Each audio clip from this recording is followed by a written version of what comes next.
பரிசுத்த ஆவியானவர் நமக்கு போதிக்கிறவர். ஆமென் சொல்லுங்க பார்க்கலாம். ஹல்லேலூயா.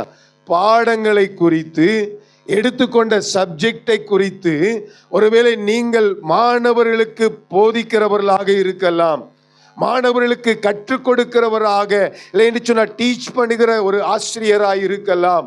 ஆனால் ஆவியானவர் நமக்கு கற்றுத்தருகிறவர், நமக்கு போதிக்கிறவர். ஆமென் சொல்லுங்க பார்க்கலாம்.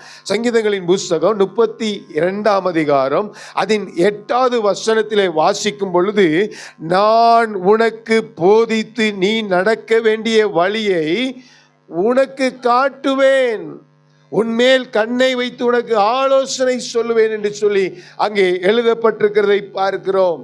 ஆவியானவர் நம்மை போதிக்கிறவராக இருக்கிறார்.